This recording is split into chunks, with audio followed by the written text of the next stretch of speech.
maillot. On le voit pauvre. Un, Oui, donc je suis en super un forme. supporter des Lions indomptables. OK. Alors, vous vous rappelez, la semaine dernière, nous avons discuté, des ressources minières et énergétiques en Afrique. Et l'orientation que nous avons donnée à la discussion, c'était surtout de parler de la cartographie minière de l'Afrique. Et on a mis en avant, en le faisant, on a mis en avant les paradoxes d'un fort potentiel. Et ce paradoxe-là, c'était quoi? C'était le fait que l'Afrique est un géant minier sur le plan du potentiel. Et on s'était rendu compte que on peut faire ce constat sur la base de la cartographie de l'abondance des ressources minières en Afrique et aussi sur euh, la place que l'Afrique occupe dans la répartition mondiale de l'offre des ressources minières et énergétiques. Et on avait précisément dit que cette situation d'abondance sur le plan potentiel contraste fortement avec le statut de nain que l'Afrique a quand il est question de la jouissance des retombées de ses ressources. On avait considéré que l'Afrique est vraiment un nain et on s'était dit qu'il y a deux grands facteurs explicatifs.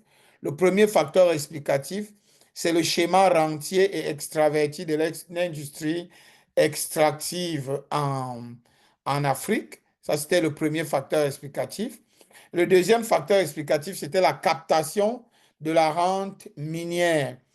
Et on avait dit que cette captation, elle est le fait non seulement de puissances étrangères qui sont hyper présentes dans les territoires miniers en Afrique, mais également elle est le fait d'une oligarchie en Afrique qui s'accapare des retombées de la rente minière et qui ne redistribue pas. Et que cela était un facteur de création d'inégalités et même de conflits en Afrique. Et on a appelé ça la malédiction des ressources naturelles. C'est cette malédiction qui consacre justement le paradoxe que nous avons étudié la semaine dernière.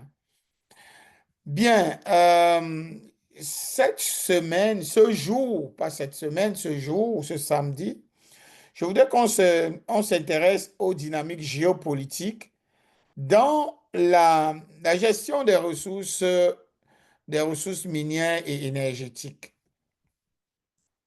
Alors, ici, on va s'interroger sur les interactions qui existent entre les réalités géopolitiques du monde et les ressources minières et énergétiques en Afrique.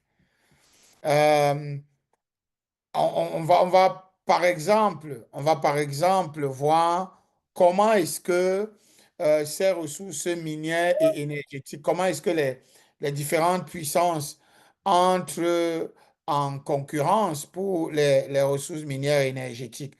Mais avant de le voir, on va s'intéresser à une corrélation qui existe entre la géopolitique, euh, la situation géopolitique des pays producteurs de mines et de ressources énergétiques en Afrique et euh, la production. Nous allons donc analyser dans ce chapitre les réalités politiques internes et externes de certains pays africains et leurs liens avec finalement la conjoncture des marchés des matières premières. Et donc, il y a trois éléments que nous allons observer. Il y a trois éléments. D'abord, nous allons observer les hydrocarbures comme étant un champ géopolitique sensible. Nous allons ensuite nous intéresser à l'exploitation des ressources minières à l'épreuve des remous politiques et de la faiblesse des institutions en Afrique. Et enfin, on va voir les ressources minières et énergétiques en Afrique comme facteur de conflit dans la géopolitique africaine. Donc, il y a trois sites d'observation qui vont capter notre attention pendant la réflexion que nous engageons aujourd'hui. Alors, avant qu'on commence, est-ce qu'il y a des gens qui ont des interrogations relativement à ce qu'on a vu la semaine dernière ou relativement à mon propos introductif? OK, non, on y va. On va donc se lancer. Alors, intéressons-nous d'abord aux hydrocarbures africains comme champ géopolitique sensible. Alors, s'il y a un élément qui est fortement conflictogène, un élément des ressources énergétiques fortement conflictogène dans le monde, c'est-à-dire producteur de conflits, c'est bien les hydrocarbures, c'est le pétrole, c'est le gaz. Ce sont des ressources qui sont hyper conflictogènes. Et l'Afrique n'échappe pas à cette donnée immuable de la géopolitique dans le monde. Alors, pour en parler, il faut être attentif, par exemple, aux grands mastodontes de la production des hydrocarbures en Afrique. On va s'intéresser notamment au Nigeria et à la Libye. Et ensuite, on va voir quelques défis dans la gestion des champs gaziers et pétroliers dans quelques autres pays. Mais les premiers points focaux seront le Nigeria et la Libye. Alors, le Nigeria, d'abord le Nigeria. Il existe en Afrique, dans le golfe de Guinée, une zone qui est la zone la plus conflictogène, la zone la plus marquée par le conflit. Qui peut me dire cette zone-là? Quelle est dans le golfe de Guinée la zone qui est la plus affectée par les conflits?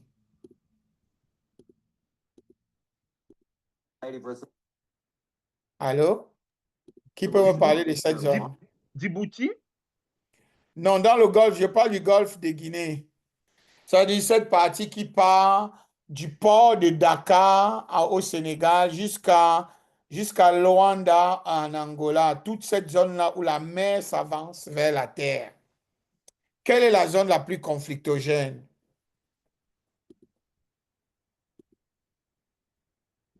Cette zone, elle se retrouve au Nigeria, hein.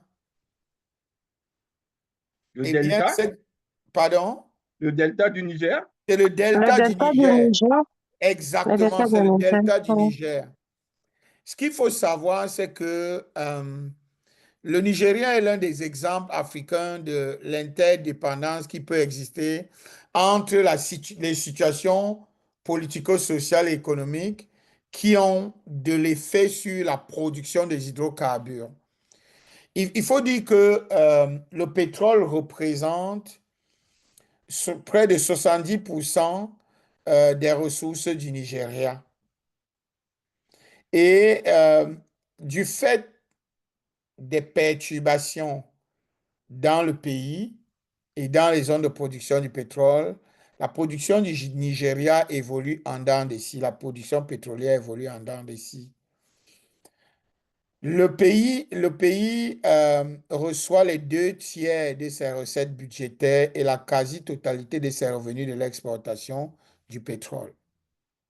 Et assez régulièrement, le conflit affecte ces revenus-là. Parce que les 70% des puits de pétrole du Nigeria se retrouvent dans la zone du delta du Niger. Et c'est la zone la plus perturbée du Nigeria en particulier et du golfe de Guinée en général.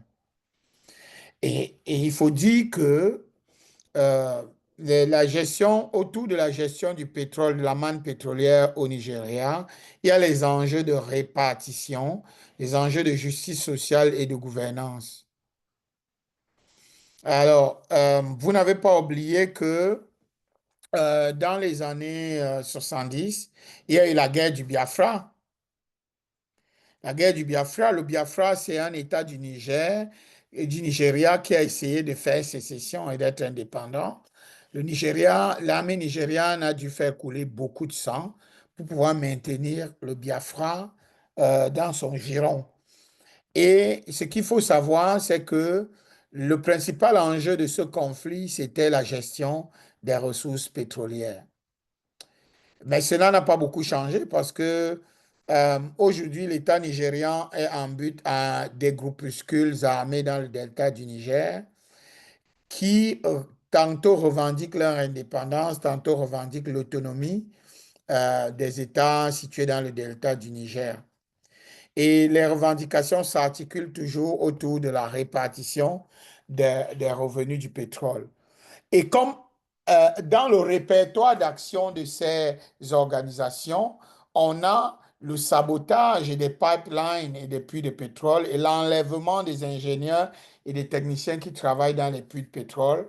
Vous pouvez comprendre donc que la, la, la, la production du pétrole au Nigeria est fortement tributaire de la maîtrise ou non de ces groupes rebelles, de ces groupes armés. Et il y a beaucoup parmi ces groupes armés qui siphonnent ces pipelines-là pour pouvoir récupérer du pétrole qui est vendu en contrebande.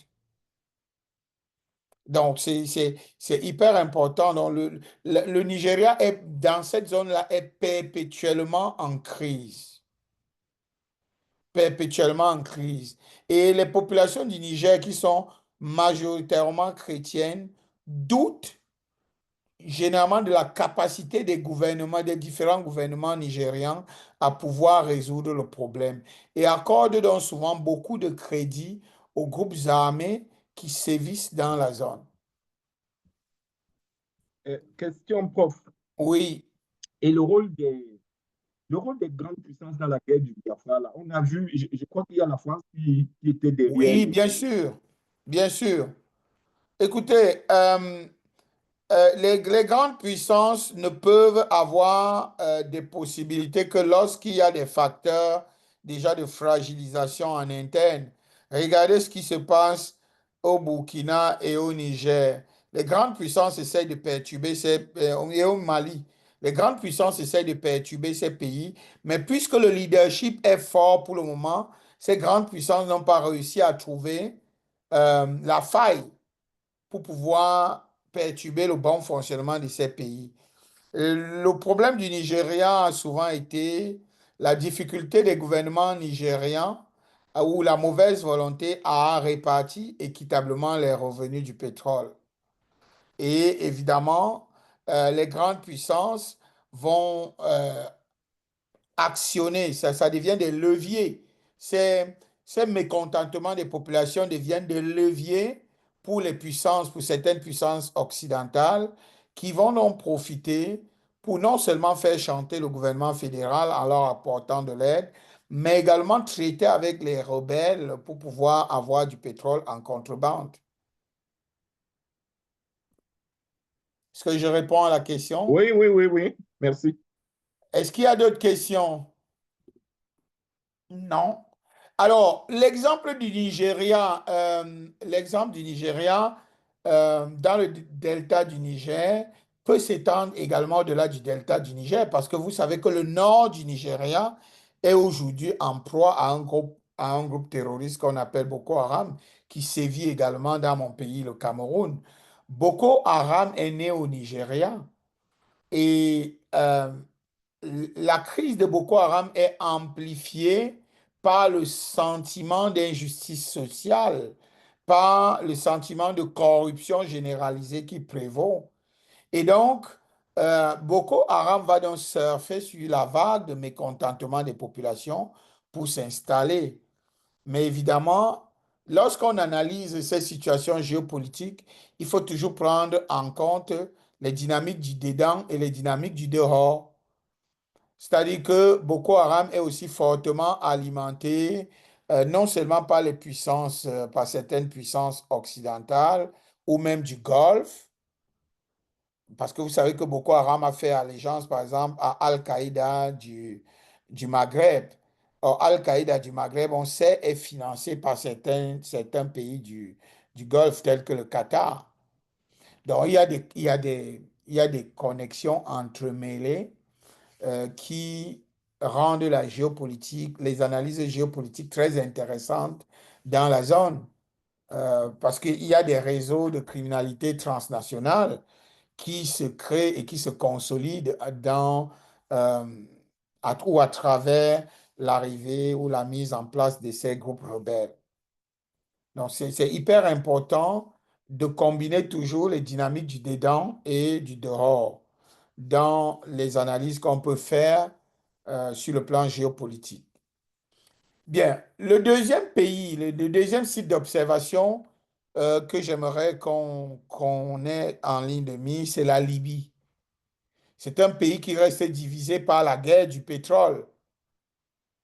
La Libye est aujourd'hui un pays politiquement instable et on sait tous que c'est le contrôle de l'or noir qui est la cause de cela.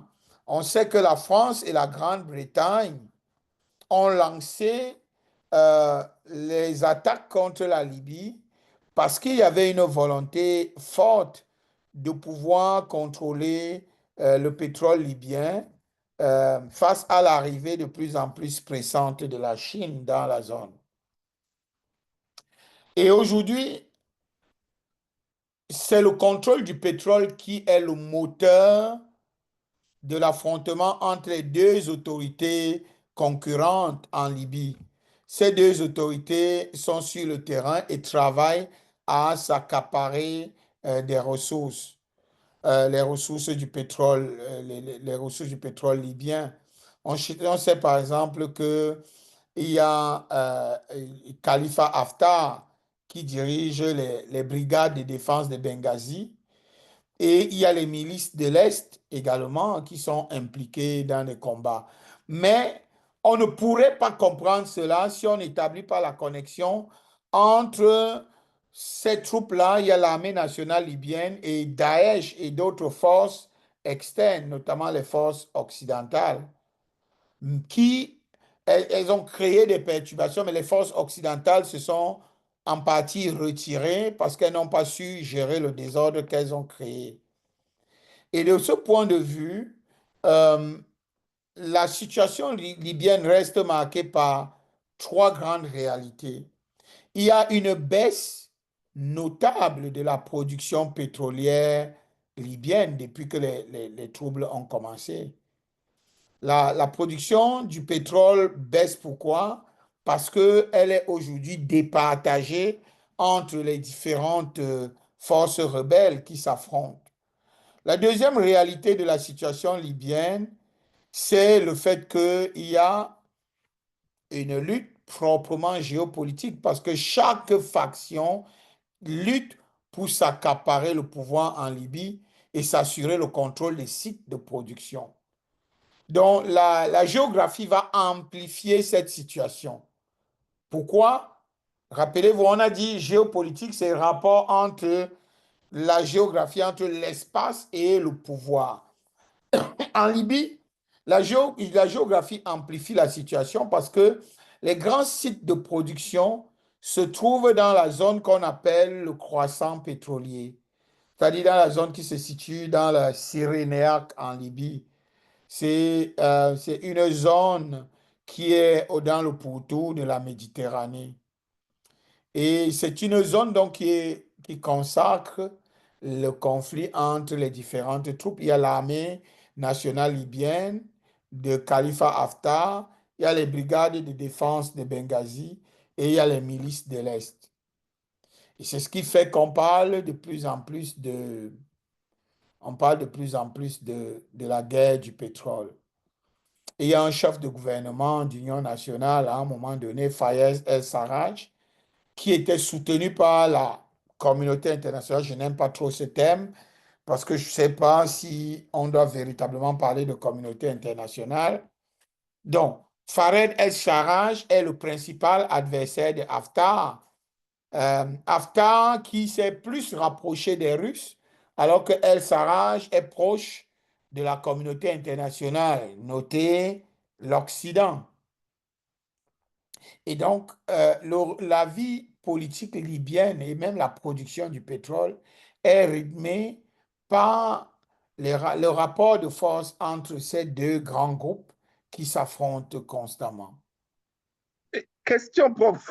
Une Oui. petite question là. Parce que vous êtes un peu critique avec la notion de communauté internationale. À la place, qu'est-ce que vous préfériez? Quelle est l'expression idoine? Alors, il y a communauté internationale et il y a société internationale. Hmm? Les deux notions, quand on dit communauté, dans l'idée de communauté, il y a l'idée de partage, des, on va dire quoi? Il y a l'idée de partage des valeurs. Il y a l'idée de volonté de vivre ensemble. Il y a l'idée de communauté de destin. C'est-à-dire qu'on veut faire chemin ensemble.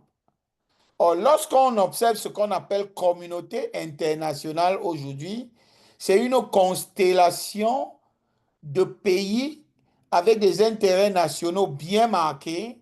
Chaque nation fait, chaque pas fait, c'est toujours pour l'intérêt national. Et il y a des rapports de force réguliers là-dedans. Et les petites nations ne trouvent pas leur intérêt dans ce qu'on appelle communauté internationale. On peut donc difficilement parler dans ce cas-là de communauté. La notion de société internationale vaut un peu mieux dans ce cas-là. Parce que dans une société, on n'a pas forcément les mêmes intérêts. On peut, on n'a pas forcément les mêmes valeurs. Il n'y a pas une communauté de destin. On est appelé à vivre ensemble par la force des choses. Et chacun va donc travailler pour ses intérêts, et c'est normal. Et il y aura des normes qui vont travailler à faire que on ne se nuise pas les uns les autres, même si ces normes peuvent être plus en faveur de certains que d'autres. Or, lorsqu'on observe la société, on observe la scène internationale aujourd'hui, on peut moins parler de communauté, mais on voit plus une société internationale. D'accord. Bah, justement, je me suis arrêté là un instant parce que je sais que l'école anglaise, apparemment, l'école anglaise est favorable à cette idée de société internationale. Oui, l'idée de communauté internationale, c'est surtout dans les relations internationales, il y a plusieurs courants de réflexion. Vous faites bien de mentionner l'école anglaise. Il y a, il y a un courant idéaliste des relations internationales. C'est ce courant idéaliste des relations internationales dont l'arbre généalogique remonte à Immanuel Kant et son fameux projet de paix perpétuelle au 19e siècle. C'est cette communauté, c'est ces idéalistes-là qui sont créateurs des notions telles que communauté internationale. Ce sont eux qui ont créé, par exemple, les organisations internationales telles que la Société des Nations et puis ensuite l'Organisation des Nations Unies et tous ses démembrements. Mais à côté de cela, je l'ai dit la dernière fois, il y a les réalistes. Il y a les réalistes qui considèrent que, en fait, la société il y a une turbulence, il y a une conflictualité permanente dans les relations entre les États. Et donc, de ce point de vue, on considère qu'on peut difficilement parler de communauté, mais plutôt de société. Donc, très bien, prof. Je voulais juste savoir vos lumières là-dessus, hein. Merci. D'accord, d'accord. Bien. Alors, l'autre élément qui peut retenir notre attention aujourd'hui dans la géopolitique du pétrole, l'autre fait saillant aujourd'hui, c'est deux pays qui viennent de découvrir le pétrole, qui viennent d'avoir leur puits de pétrole. Et c'est un puits de pétrole qui est transfrontalier. C'est la Mauritanie et le Sénégal. Ce puits de pétrole est au nord du Sénégal et au sud de la Mauritanie. Et il chevauche donc la frontière. Il y a donc à ce niveau le défi de la gestion commune du champ gazier. Et donc, c'est un champ qui a été découvert en janvier 2016, le champ gazier de Grande Tortue à Méhine. C'est situé sur les côtes sénégalaises et mauritaniennes. C'est à la frontière vraiment. Et cela est présenté comme étant le champ le plus important en Afrique de l'Ouest, avec des réserves qui sont estimées à près de 450 milliards de mètres cubes de gaz. Et la production a commencé, si je ne m'abuse, en 2021. Donc, c'est l'exploitation de ce champ a nécessité l'implantation d'une plateforme sur terre ferme et en offshore. Offshore, c'est quand on exploite le pétrole en mer. Alors, les deux pays peuvent naturellement revendiquer la propriété de ce champ gazier. Donc le grand défi, c'est de pouvoir gérer de manière paisible ce champ gazier. Et vous voyez à ce niveau comment la géographie impose à deux États de pouvoir travailler ensemble pour leurs intérêts communs. Ici, le Sénégal et la Mauritanie ont mis en place une plateforme de concertation pour pouvoir gérer et dissiper les différends entre ces deux pays et les rapprocher au lieu d'aggraver les anciennes tensions. Parce qu'il y a eu d'anciennes tensions avant la découverte du pétrole, il y avait des tensions entre la Mauritanie et le Sénégal. Pardon. Le troisième exemple en matière on parlait des hydrocarbures africains comme étant un champ géopolitique sensible, c'est le Tchad. Le Tchad face à la chute des prix du pétrole et des remous sociaux. On va voir qu'il y a un lien entre le climat sociopolitique au Tchad et le marché international du pétrole. Le Tchad est un pays qui a eu le vent en poupe, au début des années 2000. Le pétrole a été découvert au sud-ouest du Tchad, dans la zone de Doba. C'est à la frontière pratiquement avec le Cameroun. Et le Tchad a engagé avec l'aide de Exxon, c'est une entreprise américaine, l'exploitation de son pétrole en faisant construire un pipeline de plusieurs milliers de kilomètres qui traverse de part et d'autre le territoire camerounais parce qu'il faut rappeler que le Tchad est un pays enclavé et qui a donc besoin d'accès à la mer et qui pour ce faire n'avait d'autre choix que de construire un pipeline traversant le territoire du Cameroun. Évidemment, il y a un partage des dividendes entre le Tchad et le Cameroun en fonction de l'existence de ce pipeline. Mais il se trouve que il y a une grosse chute des prix du pétrole en 2016, à partir de 2016, alors même que l'économie tchadienne connaissait un essor prodigieux. On a vu un développement des infrastructures. On a vu, pour tous ceux qui ont connu N'Djamena avant le pétrole et qui connaissent de N'Djamena de l'après-pétrole, on voit bien qu'il y a des frémissements sur le plan architectural. Il y a eu, il y a eu des immeubles qui sont montés, il y a des rues qui ont été bitumées. Bref, la capitale a été totalement transformée. Le pays, de manière générale, a été profondément transformé. Et le budget tchadien intégrait les recettes. Le pétrole représentait près de 90% des recettes budgétaires au Tchad. Et il y a eu donc une baisse drastique des cours du pétrole à partir de 2016. Cette crise a créé une crise financière au Tchad. Il y a eu une crise financière au Tchad et cette crise financière a eu un impact important sur le plan sociopolitique. Et il y a donc eu une insécurité généralisée qui s'est créée au Tchad. C'est en ce moment-là que le président Déby Itno a eu affaire à des groupes rebelles qui se sont multipliés au nord comme également au centre du pays, du fait des mécontentements sociaux et du fait de la politique d'austérité que le gouvernement a dû mettre en place.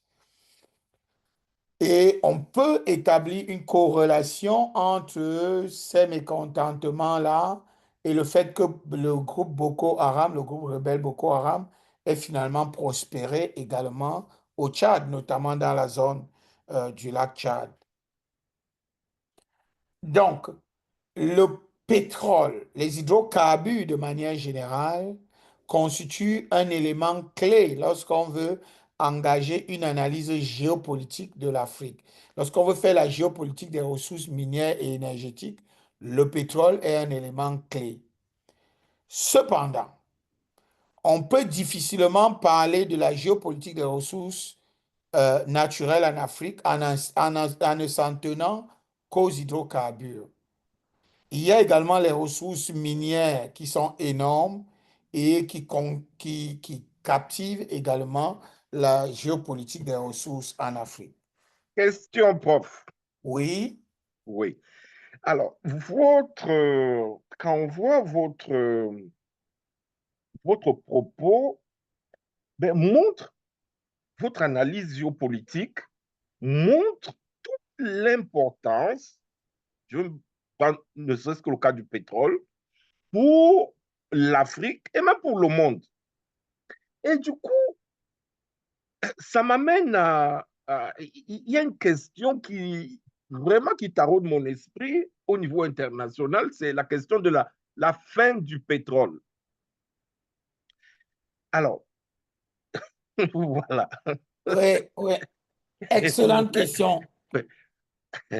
Je vois déjà la question venir. D'accord. Donc, vraiment, je peux m'arrêter là. Vous voyez? Oui, oui. La fin du pétrole, elle est annoncée, c'est-à-dire que les, les hydrocarbures font partie de ce qu'on appelle les ressources naturelles non renouvelables. Parce qu'il a fallu des milliers d'années pour que ces ressources se constituent et ces ressources s'épuisent. Et donc, évidemment, tous les pays producteurs de pétrole, vous allez voir qu'on évalue leur potentiel en mètres cubes. Or, ces ressources, on les exploite régulièrement. Au bout d'un certain temps, elles vont s'épuiser. Et toutes les grandes nations qui produisent du pétrole en sont conscientes. Et non pas seulement du fait de l'épuisement, mais également même du fait de la dynamique du monde. La dynamique du monde est orientée vers le post-hydrocarbure. C'est-à-dire que pour protéger, vous voyez les mouvements de protection de l'environnement, les gens s'orientent de plus en plus vers l'électrique, vers tout ce qui n'est pas hydrocarbure parce qu'on considère que les hydrocarbures polluent. Et donc, pour les nations africaines, il y a un défi, les pays producteurs de pétrole, il y a un défi, c'est que faire face à la fin imminente des hydrocarbures, la fin imminente du pétrole. Les grands pays producteurs du pétrole ont commencé à y réfléchir et ont commencé à mettre en place des politiques pour la période post-pétrole. C'est par exemple ce que l'Arabie saoudite fait. C'est par exemple ce que les Émirats arabes unis font. Ce sont des nations qui orientent de plus en plus leurs investissements vers le tourisme. Le tourisme étant considéré comme étant le potentiel pour le futur. Vous avez entendu parler de la fameuse ville que l'Arabie saoudite construit dans le désert, ville qui est ville-mur, ville-muraille que l'Arabie saoudite construit. C'est un projet qui s'élève à des milliers de milliards de dollars. C'est une ville essentiellement touristique. Vous voyez ce que, par exemple, les Émirats arabes ont fait à Dubaï. C'est pour préparer l'après-pétrole. L'après-pétrole, ce sera surtout le tourisme. Vous voyez que Dubaï devient une espèce de hub mondial. C'est une zone où tout le monde a envie d'aller et où il y a de plus en plus des activités sportives, des activités touristiques et même commerciales. Parce qu'il est question pour les autorités de ce pays de penser à l'après-pétrole. Et les nations africaines également devraient réfléchir sur l'après-pétrole. Nous, en Afrique, on a le potentiel agricole qui reste énorme.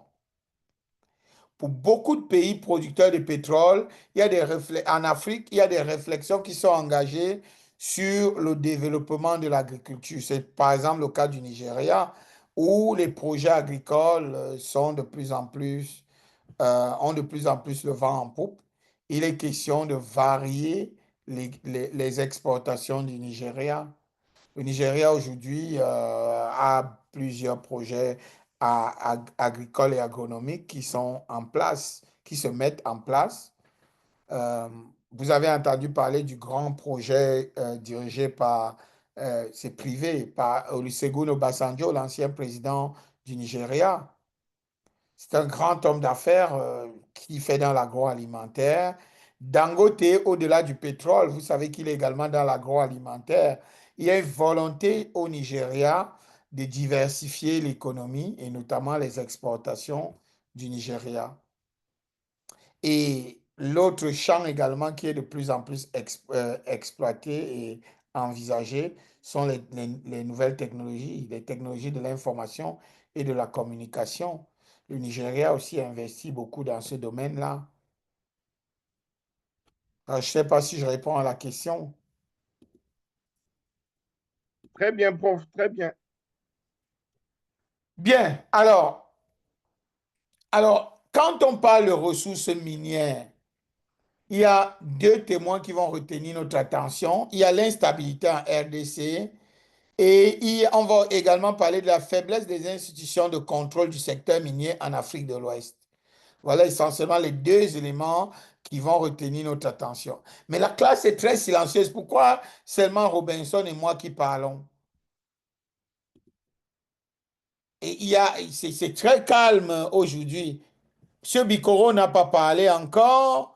J'attends qu'il parle. Gloria n'a rien dit. Je ne sais pas si on a muselé Gloria. Il y a Konzi qui n'a rien dit. Je Il y a suis là, Stéphane professeur. également Je qui vous n'a suis rien dit. attentivement. Pardon? Je vous suis attentivement, professeur. Je suis là. Et je garde mes questions pour la fin.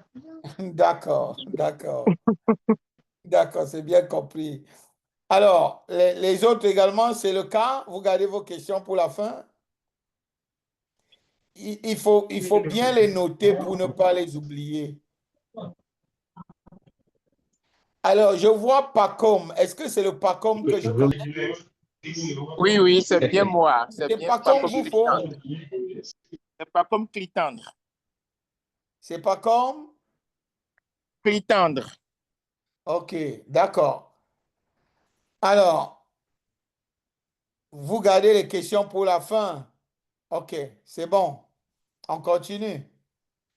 N'oubliez pas les questions, notez-les, s'il vous plaît.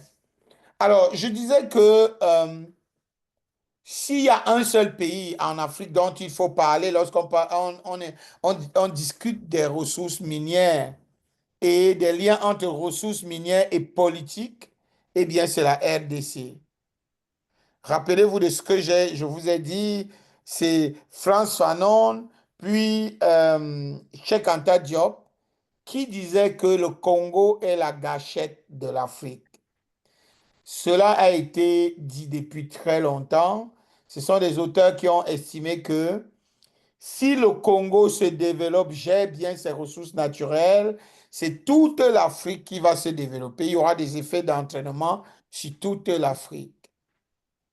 Mais au même moment où on considère que le Congo est la gâchette de l'Afrique, il y a les puissances étrangères, il y a les intérêts étrangers qui considèrent également que le Congo peut être la mamelle nourricière pour plusieurs industries dans le monde et qu'il y a matière à aller braconner au Congo. Le braconnage minier. Alors, le Congo est le pays minier par excellence. C'est le siège de nombreuses exploitations de minéraux les plus variés qui sont répartis dans une multitude de mines et de carrières. Alors, le Congo, euh, c'est beaucoup de... Il y a, je vais évoquer le cuivre au Katanga méridional. Il y a le cobalt, l'uranium dans les centres miniers de Kolwezi, de Likasi, de Kambonve et Lubumbashi. Les Congolais qui sont dans le coup peuvent corriger ce que je dis. Il y a le diamant dans le Kasaï, notamment en Bujimaï. Euh, euh, le Kivu, notamment là, dans la zone de Maniema, le nord Kivu, le sud Kivu. Le Kivu est particulièrement riche en étain et ensuite en d'autres matières telles que le tantalite et bien d'autres. L'Ituri dispose de l'or. Euh, il y a, il y a donc au Congo comme ça d'énormes ressources qui font que certains journalistes considèrent par exemple le Congo comme étant un scandale minier. C'est-à-dire qu'il y a il y a de la richesse au Congo en termes de potentiel. Et l'accès à la ressource est relativement bon marché. Relativement bon marché parce qu'il y a instabilité et il y a donc la possibilité pour des forces étrangères de s'insérer, de profiter de l'instabilité pour venir exploiter la ressource de manière tranquille. Donc, on est là également dans la situation que décrivait Serge Mikhailov lorsqu'il disait, par exemple, que les nombreux conflits qui existent dans les zones d'exploitation minière ont pour finalité le contrôle des ressources et les rentes qui s'auto-entretiennent. C'est-à-dire que, je prends l'exemple du diamant, on produit du diamant, mais il y a des troupes rebelles, des troupes armées qui vont utiliser ce diamant pour s'acheter des armes et cela va auto-entretenir le conflit.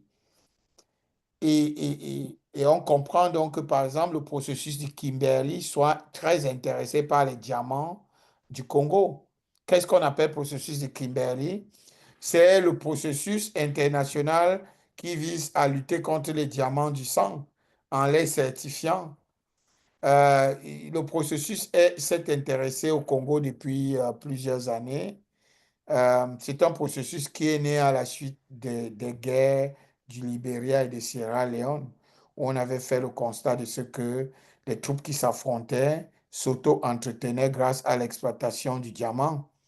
Et la communauté internationale, encore elle, s'était dit qu'il faut éliminer les diamants du sang. Et donc, comment éliminer les diamants du sang? C'est en mettant en place des processus de traçabilité qui permettent de savoir si un diamant, le diamant qui est vendu dans le marché international, ne proviendrait pas de groupes ou des seigneurs de guerre. Donc, depuis plus d'une quinzaine d'années, l'extraction et le commerce des ressources naturelles alimentent à l'est de la République démocratique du Congo un conflit qui est particulièrement brutal et meurtrier. Et c'est un conflit qui a entraîné la mort d'un peu plus de 3,5 millions de personnes. Et ce conflit est également la conséquence, au-delà des interventions étrangères, ce conflit est la conséquence de l'instabilité prolongée depuis le milieu des années 90. Il y a de nombreux mouvements de population dans ces zones, notamment venant du Rwanda, du Burundi, et cela est fortement conflictogène. Il y a des troupes armées qui naissent là et qui, justement, vivent grâce au rançonnement des entreprises qui travaillent dans le secteur minier ou même qui possèdent des terres et attribuent finalement des permis miniers à certaines entreprises. Donc, c'est une zone c'est un pays qui est fortement marqué par une conflictualité autour de l'accès à la terre et au contrôle des riches ressources minières et énergétiques. Alors, je ne sais pas s'il y a des questions relativement à ce que nous venons de dire. Mais ce qu'on remarque, c'est qu'il y a plusieurs initiatives à l'international. On parle de communauté internationale et c'est pour ça que je vous disais, par exemple, je disais à Robinson, lorsqu'on discutait de communauté internationale, je disais que je me méfie fortement de ce concept. Quand on regarde le Congo, la communauté internationale se mobilise régulièrement pour mettre fin, entre guillemets, au conflit à l'est du Congo. Mais dans cette communauté internationale, il y a beaucoup d'hypocrisie liée justement aux intérêts qui sont divergents et variés. La communauté internationale, par exemple, dit il faut sanctionner les troupes rebelles à l'est du Congo. Mais la communauté internationale, euh, les membres de cette communauté internationale entretiennent par ailleurs ces mêmes troupes. Donc, il est très difficile, c'est pour ça qu'il est très difficile pour moi d'accorder du crédit à l'idée de l'existence d'une communauté internationale. Bien. Est-ce qu'il y a des questions? S'il n'y a pas de questions, nous allons passer au deuxième cas témoin. Ou est-ce il y a des remarques? Est-ce que vous pouvez apporter des compléments d'explication à ce que je suis en train de dire? Je n'aime pas quand le cours est mort, quoi. Je trouve que le cours aujourd'hui n'est pas dynamique. Il n'est pas dynamique. J'ai l'impression que je parle Professeur, seul. j'ai une petite question à poser, une question relative à la situation sécuritaire dans l'Est de la RDC. Gloria, ne dites jamais que vous avez une petite question. Une question est une question. Vous êtes une Oui, grande dame. Une professeur. grande dame ne pose pas de petites questions. Elle pose des questions, c'est pas ou des grandes questions. Merci, professeur. Oui, allez-y. Alors, en RDC, chez nous, Oui, vous savez que nous avons une situation très instable depuis plus de 30 ans. oui, Nous subissons des agressions, nous avons des centaines et des centaines de groupes armés et je crois que le moteur ou la motivation de ces groupes sont plus liés aux ressources minières qu'à la volonté de voir le Congo s'épanouir ou des exactement. conflits politiques. C'est une forme de... Donc c'est comme si on passait derrière la politique, derrière les mécontentements des politiciens ou des revendications pour justement se servir du côté minier. Parce Oui, que on n'entend pas, on ne voit pas ces groupes armés-là se former à l'ouest ou à Kinshasa, ce n'est que dans les parties qui regorgent des minerais. Et exactement. aujourd'hui, nous connaissons une situation telle que le Rwanda a été présenté à la face du monde comme le premier pays exportateur du coltan, alors que dans son sol, on ne retrouve pas du tout le coltan. Et c'est là que je reviens sur l'hypocrisie de la communauté internationale qui reconnaît le Rwanda comme premier exportateur, mais qui aussi manifeste la volonté de voir le conflit entre la RDC et le Rwanda prendre fin. Alors, j'aimerais au fait vous poser une question de savoir, selon vous, quelles sont les retombées diplomatiques, quelles sont les conséquences diplomatiques de cette hypocrisie-là? Parce qu'aujourd'hui, avec les sanctions demandées à la communauté internationale, la RDC se tourne vers la communauté internationale afin de réclamer des sanctions contre le Rwanda. Il y a des accords, il y a des traités, il y a des textes qui régissent et qui essayent de maintenir de l'ordre entre les États. Mais malgré cela, la communauté internationale passe derrière le Rwanda parce que cette communauté a justement besoin de ces minerais qu'ils n'osent pas venir avoir à la source. Alors, si vous étiez Congolais, décideur congolais, quelles seront les probables conséquences diplomatiques de cette hypocrisie-là? Non, Merci, peut-être votre professeur. question, c'est si j'étais Congolais, dirigeant congolais, que ferais-je pour venir à bout de cela? Oui, mais les relations diplomatiques ne peuvent rester intactes parce Oh que il y oui, a... mais justement, les relations diplomatiques vont apparaître dans ce cas comme étant l'une des actions. Ce sont les actions diplomatiques qu'il faut mener. N'importe comment, la rupture n'est jamais la meilleure solution. La première des choses à faire, c'est de se poser la question, pourquoi la communauté internationale euh, apporte son soutien à ceux qui pillent le Congo? Et il faut se demander, parce qu'il ne faut jamais globaliser. Quand on dit communauté internationale, qui exactement dans la communauté internationale apporte son soutien? À qui? Et en fonction de cela, on peut réorganiser ces rapports diplomatiques. Euh, Vous allez par exemple voir que les nations du Sahel, qui étaient très liées aux pays occidentaux, ont revu, ont reconfiguré leurs relations diplomatiques en accordant un peu plus de poids à la Russie et à la Chine dans leur rapport. Parce que n'oubliez pas ce qu'on a dit, ce que disent les réalistes, les relations internationales sont essentiellement marquées par la conflictualité. quand vous vous tournez vers la Russie, c'est peut-être parce que celui que vous avez en face est soutenu par les États-Unis ou bien par d'autres nations occidentales. Moi, je trouve que notre posture, beaucoup de dirigeants africains se complaisent dans la posture pleurnicharde. On pleurniche beaucoup. Oh, on nous agresse. Voilà, on nous a encore fait ceci.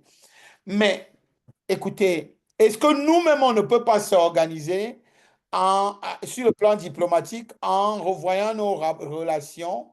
Pourquoi le Congo veut toujours aller vers les Occidentaux? Pourquoi le Congo n'accorde pas plus de primeur aux relations avec la Russie, en n'étant pas naïf, bien entendu, en se disant que la Russie, elle aussi, va venir pour ses propres intérêts. Mais maintenant, c'est du donnant-donnant. C'est du donnant-donnant. Moi, je trouve qu'à un moment donné, nos dirigeants sont trop émotifs. Alors qu'il faut réagir par une rationalité purement économique. Je me tourne vers la Russie, je me tourne vers la Chine, qui sont de grandes puissances, en leur accordant certains avantages sur le plan minier, ce qui va leur permettre de me fournir des armes, de me fournir la technologie qu'il faut pour pouvoir faire face à la rébellion qui y a en face. Professeur, avez-vous entendu parler un de ces 4 matins, une probable entente avec les États-Unis qui va dans ce sens-là, Mais pourquoi avec le aller vers les Congo? États-Unis alors qu'on sait que les États-Unis, sur le plan stratégique, écoutez, Madame Sonia, quand vous regardez les États-Unis, une bande en Afrique de l'Est, bande sécuritaire. C'est Ouganda, Rwanda, Burundi. C'est un verrou sécuritaire sur lequel le département d'État américain a travaillé depuis des décennies. Vous ne pouvez pas en même temps repartir vers les États-Unis en leur faisant entièrement confiance. Et voilà, on va rentrer dans la politique de l'hypocrisie, c'est-à-dire que les États-Unis, ça va se passer exactement comme ce qui s'est passé entre le Cameroun et le Nigeria lorsqu'il y avait le conflit de Bakassi. Le Cameroun comptait sur la France, mais il se trouve que la France a des intérêts plus importants au Nigeria qu'au Cameroun en matière d'hydrocarbures. Et donc la France a promis beaucoup de choses. Et la France, qu'est-ce que la France fournissait? C'était des Rangers, c'était des tenues militaires et quelques conseils. Qu'est-ce que c'est lorsqu'on est en guerre? Rien du tout. Il est important pour les dirigeants congolais de ne plus, de sortir de la naïveté et d'aller véritablement vers ceux qui peuvent leur permettre de contrebalancer la puissance, on va dire quoi, la puissance des troupes rebelles qui évoluent à l'Est. Et ce sont des groupuscules qui évoluent à l'Est. Mais ce sont des groupuscules qui sont appuyés et qui sont fortement armés. L'armée congolaise, il faut aussi qu'on se le dise, Gloria. Moi, j'ai été à Goma. L'armée congolaise à l'Est, elle est peu équipée. Il faut aussi prendre en compte les facteurs internes. L'armée congolaise est peu équipée et elle est fortement marquée, elle est fortement divisée. Il y a une élite militaire qui profite alors que les soldats sont peu payés et les soldats se servent sur la bête, se servent sur les populations.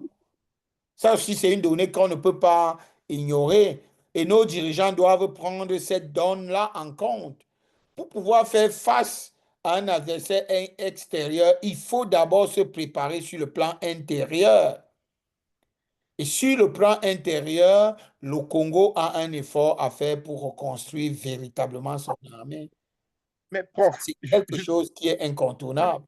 oui, prof, vraiment sur la question de l'armée congolaise, je vous assure que je comprends rien. Je ne peux pas comprendre qu'un soldat congolais touche 75 $. Oui, 75 $ pour un soldat congolais. Une armée paye un soldat 75 $, alors que les députés congolais touchent les 11 000 $, cette chose-là. Je n'arrive pas à croire qu'un oui, pays fonctionne comme ça. oui, mais ça, c'est Et j'ai pendant longtemps été dans une commission qu'organisait la Fondation Friedrich Ebert, euh, la Fondation Konrad Adenauer, qui était basée à Dakar. Et on faisait beaucoup de travaux sur justement la sécurité en Afrique et la sécurité en Afrique centrale. J'ai fait plusieurs conférences au Congo, plusieurs formations au Congo et au Sénégal. Alors, il y a une chose qui m'a toujours marqué. Dans chacune des missions que j'effectuais, il y avait toujours des parlementaires congolais. Et les parlementaires congolais, je peux vous assurer, ils sont riches. Ils trimballaient des liasses de dollars. Il y avait beaucoup d'argent qu'ils trimballaient. Et je peux vous dire, ils nous amenaient en boîte de nuit. C'était scandaleux ce qu'ils dépensaient. Alors, comment un parlementaire peut avoir autant d'argent alors que celui qui est chargé de protéger le territoire n'en a pas assez? Je sais pas aller dans le même sens que toi, Robinson. Mais une fois qu'on l'a dit, ne soyons pas naïfs, le soldat congolais ne vit pas avec 75 dollars. On lui paye cet argent, mais lui, il va se servir sur le terrain et sur le terrain, il va se servir sur les populations. Et c'est ce qui entraîne la corruption. Donc, pour répondre à la question de Sonia, au-delà de ce qu'on pourrait faire sur le plan international pour réorganiser nos rapports, nos relations en fonction des rapports de force sur le terrain, c'est-à-dire, Professeur, vous avez torturé mon nom, c'est Gloria. Gloria, oh, Vous désolé, avez péché plusieurs désolé, fois. désolé, vraiment, je suis désolé. Je vous présente mes excuses. Oui. Alors, je disais, sur le plan international, on peut réorganiser nos relations en fonction des rapports de force.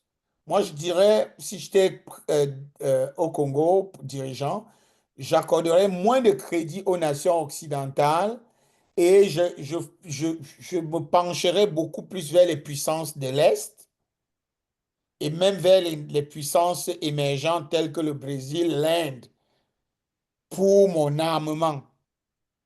Et ensuite, sur le plan interne, je réorganiserai véritablement l'armée. Et réorganiser l'armée, en fait, on ne peut pas réorganiser l'armée sans parler des questions de gouvernance de manière générale. C'est lié tout cela. On a l'impression, le Congo n'est pas différent, hein, l'Afrique centrale de manière générale, on a l'impression que les dirigeants sont des jumeaux politiques. C'est-à-dire que quand quelqu'un perd le pouvoir, celui qui arrive vient généralement avec l'idée que il vient changer les choses. Mais en fait, il vient se servir encore plus que celui qui était là avant. Résultat des courses, on tourne en rond en Afrique centrale. Insécurité, corruption, etc. Et nos pays dépérissent à cause de cela. Donc, je ne sais pas, Gloria, si j'ai répondu à la question. Affirmatif, professeur. Merci. Est-ce qu'il y a quelqu'un d'autre qui aimerait prendre la parole? Bonjour, prof. Oui, bonjour, Kanzi. Oui, Je je vous vous ai écoute. suivi religieusement et j'ai Oui, été peu bavard aujourd'hui parce que, bon, je suivais. Non, je oui, voudrais simplement vous rejoindre sur la question de l'armée. Avant d'y arriver, je pense que notre dirigeant avait des variables qui ont fait qu'il a eu vraiment beaucoup de craintes à réorienter la diplomatie afin de rebattre les cartes au niveau géopolitique vers la Russie, la Chine et certains pays émergents. Pour la simple raison que la société congolaise euh, n'a pas une éducation politique citoyenne autant que le Burkina, autant que le Mali, disons que les 3 pays de l'AES et ajouter le Sénégal là-dessus. Peut-être au niveau de la base, de manière globale, on peut dire que, bon, écoutez, bon, les Congolais, c'est des gens, des résistants dans l'âme, hein, si nous partons un peu de l'histoire de l'indépendance et tout. Mais dans la réalité politique, c'est très divisé pour que tu ouvres un tel affront de réorientation, de rapports géopolitiques et autres au Congo. Il faut que tu rassembles derrière toi et que tu es vraiment Oui, soutenu comme nous voyons comment mais nos frères avant de de- continuer, avant que vous continuiez, oui. comme si, est-ce que vous ne trouvez pas que vous dites une chose et son contraire? Vous Hmm. dites d'entrée de jeu quelque chose, vous dites, et ça m'a choqué un peu, vous dites, le peuple congolais n'a pas une éducation citoyenne. Et vous nous dites, comme au Burkina Faso, au Sénégal, et en même temps, vous nous dites que les Congolais sont des résistants dans l'âme. Mais il faut que vous sachiez que la perception qu'on a du Congo à l'extérieur, sur la base de l'histoire de l'indépendance du Congo, c'est que les Congolais sont des résistants dans l'âme. Donc, quand vous dites que C'est ce que j'ai dit. J'ai dit, oui, si vous mais lorsque vous dites en même temps que vous n'avez partez pas la de même ce éducation, postulat, vous ne pouvez pas.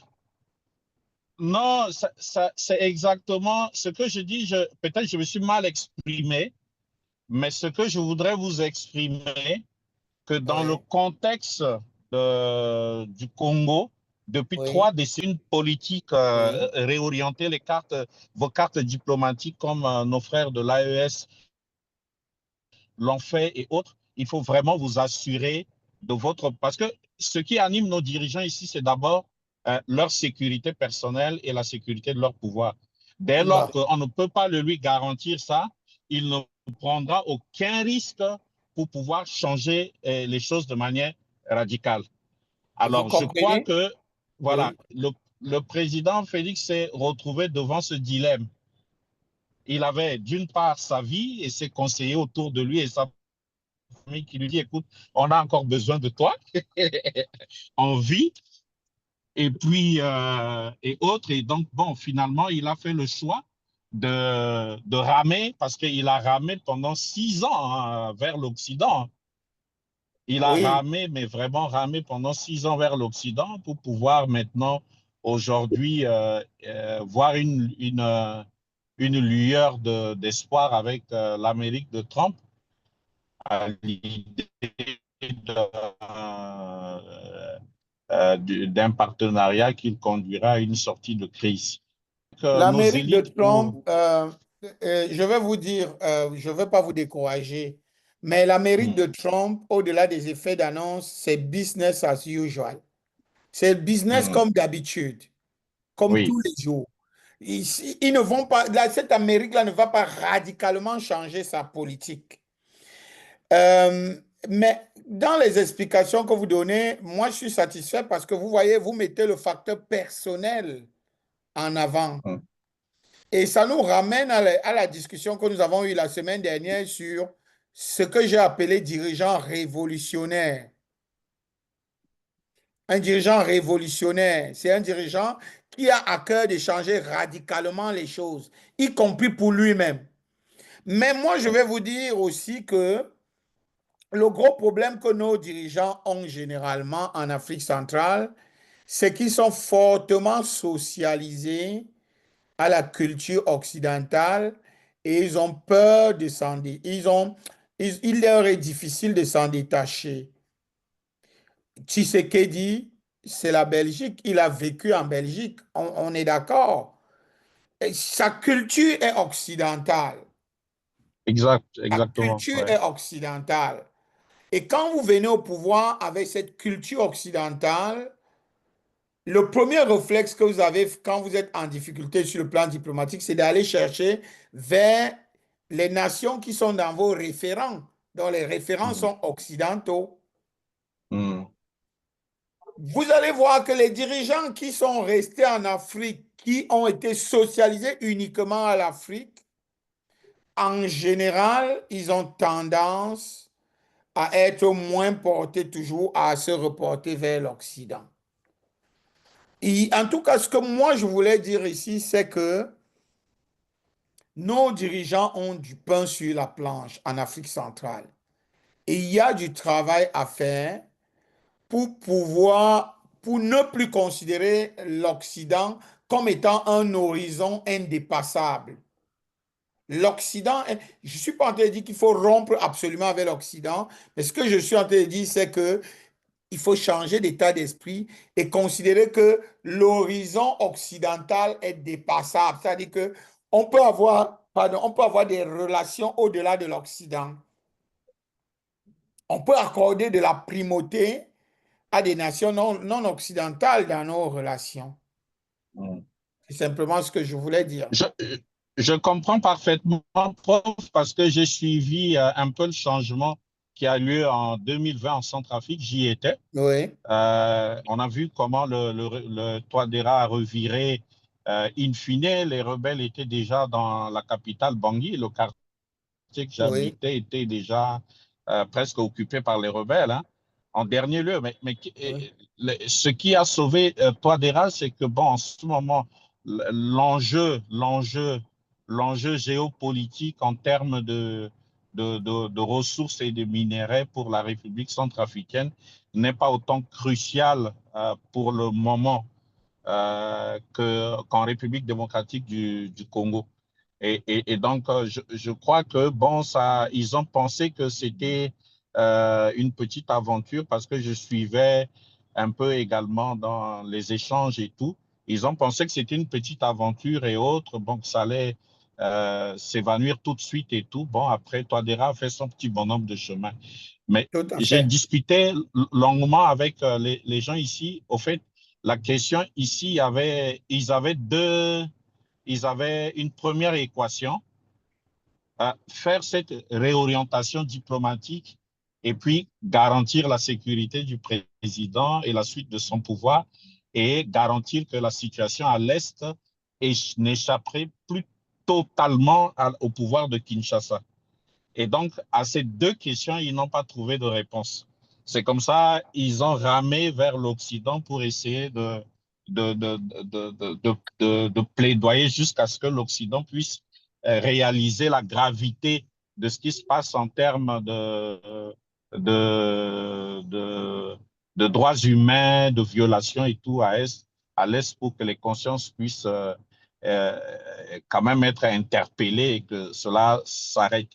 Parce que je crois que les deux préoccupations ont fait que le pouvoir de Kinshasa n'a pas pu réorienter totalement euh, ses relations diplomatiques, stratégiques, Vous avez bien de fait, sorte à créer le contrepoids réel oui, et faire vous face avez aux bien fait défis. de prendre comme exemple, à titre comparatif, la RCA.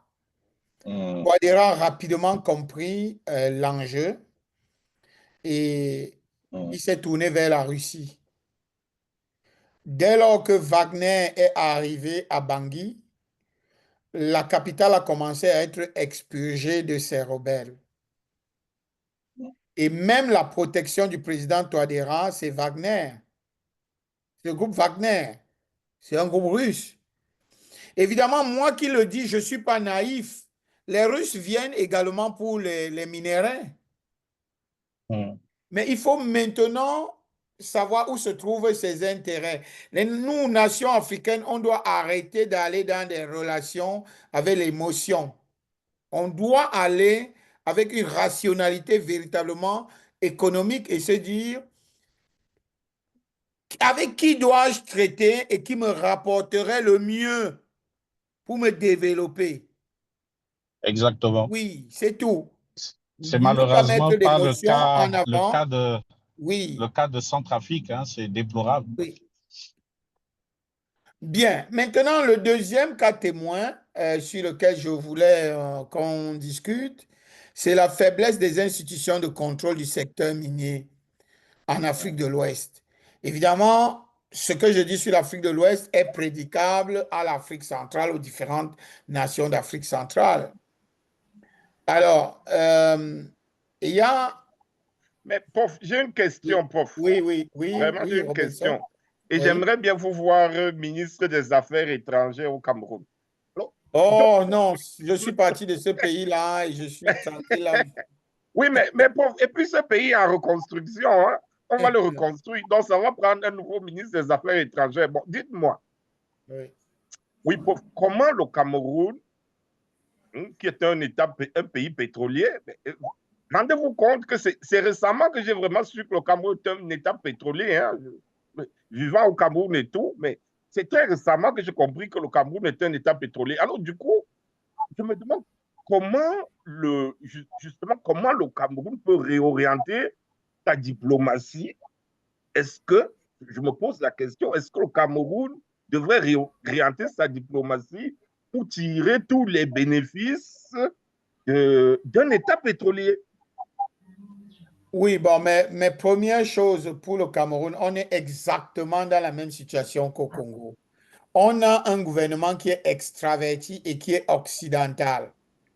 Quand vous regardez nos gouvernants, près de la moitié du gouvernement a des passeports français, belges, américains, etc.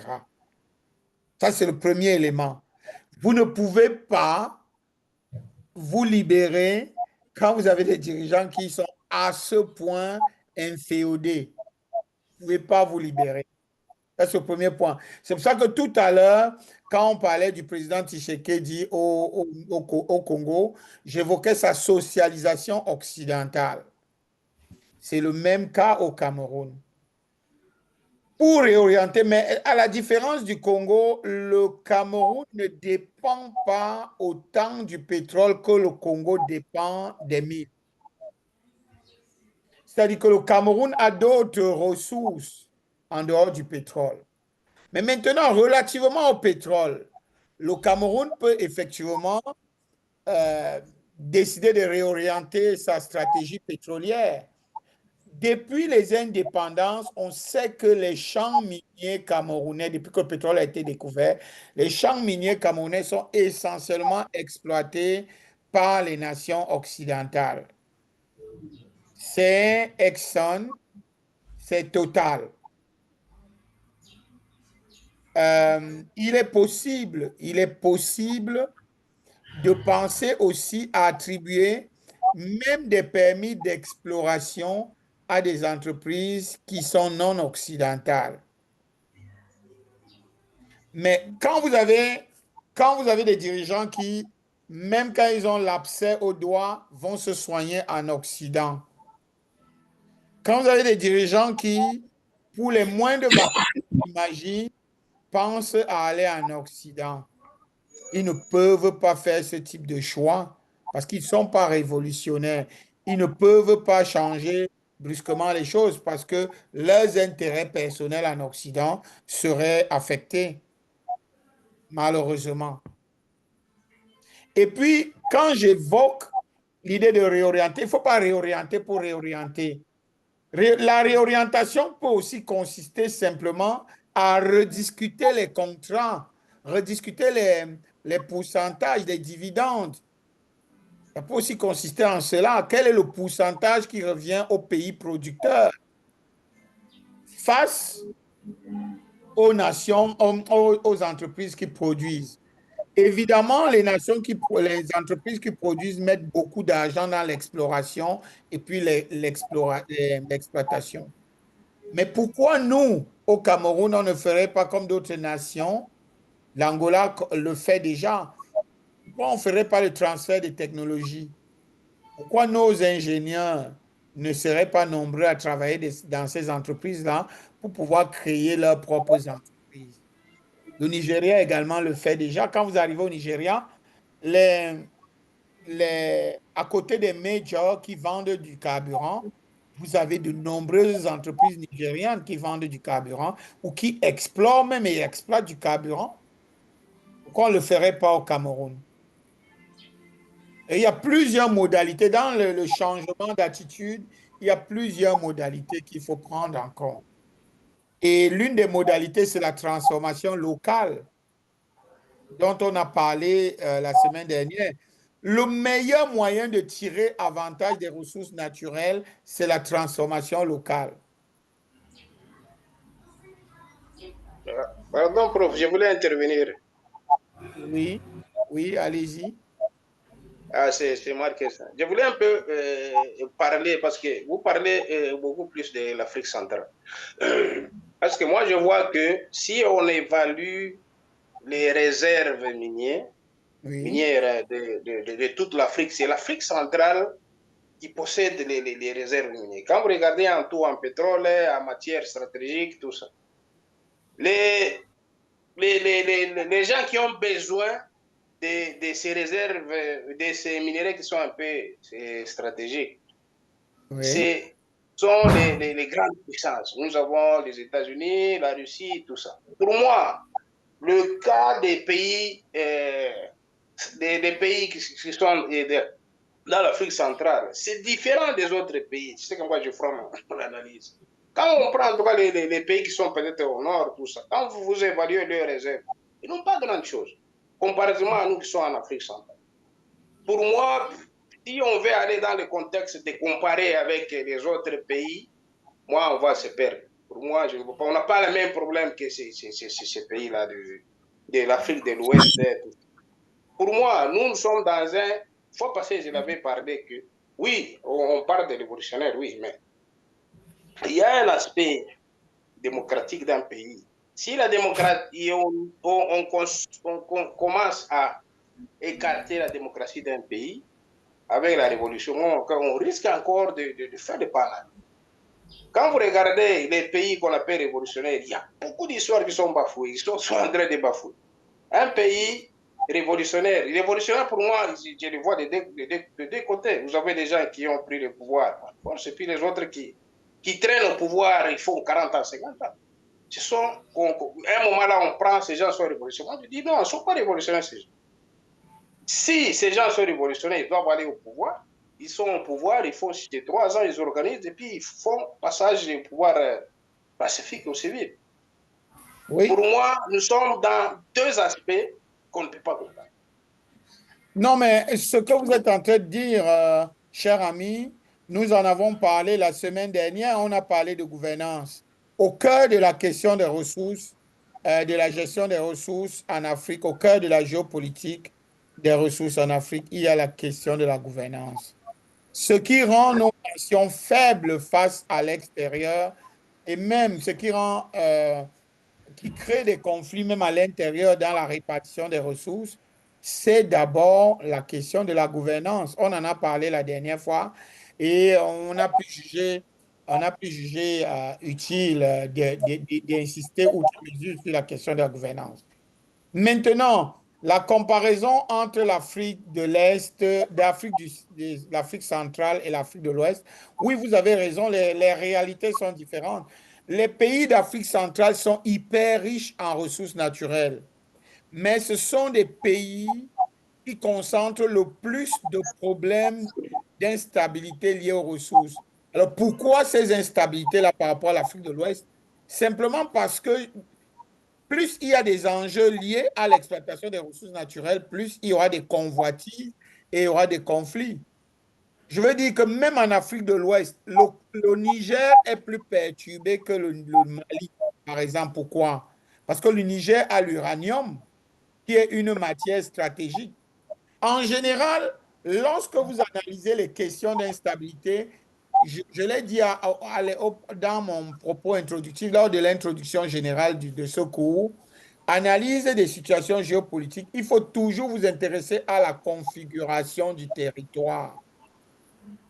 Quelles sont les ressources disponibles? Quels sont les acteurs? Quels sont les jeux entre les acteurs autour de ces ressources-là? Et vous aurez compris ce qui se passe. Donc, vous avez raison sur la différence entre Afrique de l'Ouest et Afrique centrale et sur les questions de gouvernance. Oui, Gloria revient avec la main levée. Oui, Gloria. Oui, professeur, je voudrais revenir sur ce qu'ont dit mes camarades tout à l'heure. En fait, la fois passée, je pense avoir abordé ce sujet. J'ai parlé de l'Africain noir qui réagissait ou avait un système de gouvernance un peu différent les Africains du Maghreb, par exemple. C'est comme ça que moi, je pense que l'Africain noir, en tout cas dans la majorité, c'est comme s'ils sont jumeaux. Et l'Afrique centrale, comme on l'a dit tout à l'heure, regorge en tout cas des grandes réserves et nous avons tous les minerais convoités par la communauté internationale à l'étranger, Europe, Amérique et tout. Mais nous n'arrivons pas à nous organiser. Et quand il y a des révolutionnaires, parce qu'on a parlé des révolutionnaires tout à l'heure, ce n'est pas le style qui compte, mais c'est plutôt les résultats. Peu importe ceux qui viennent avec des idées nouvelles, des réformes, ceux qui viennent prendre le pouvoir par des armes, tant que les résultats sont visibles et sont pour l'intérêt de tous. En tout cas, comme vous l'avez dit, professeur, moi je suis d'avis.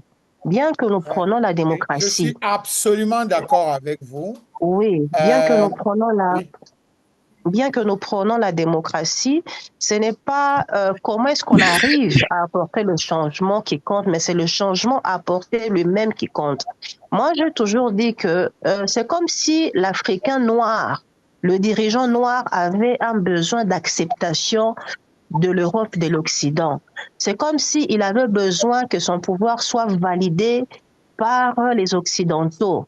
Donc, s'il ne dépendait pas ou s'il n'avait pas ce besoin d'acceptation, au fait, cette validation-là, c'est comme s'il était un sous-président.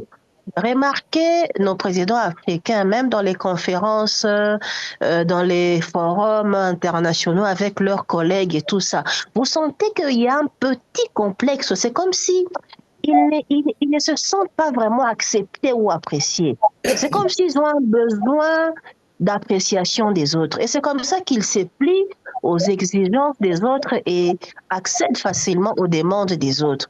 Et comme vous l'avez dit, nous les Africains, c'est comme si quand on arrive au pouvoir, comme vous l'avez dit, il y a votre femme qui vous dit, chérie, on ne sera pas là éternellement.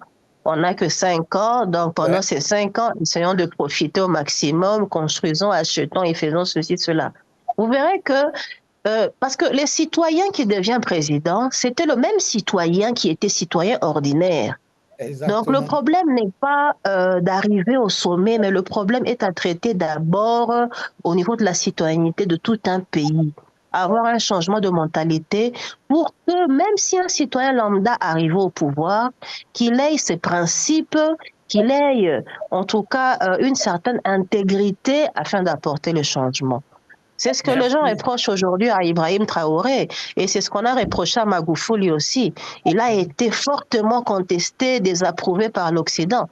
Mais au moins, il a pu quand même, à sa manière, apporter le changement au niveau de la Tanzanie.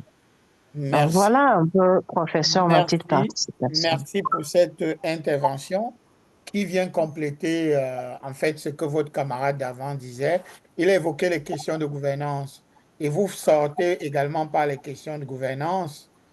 Et il faut des normes qui permettent, il faut même une culture qui permette que nos dirigeants pensent d'abord à l'intérêt général et non aux intérêts individuels.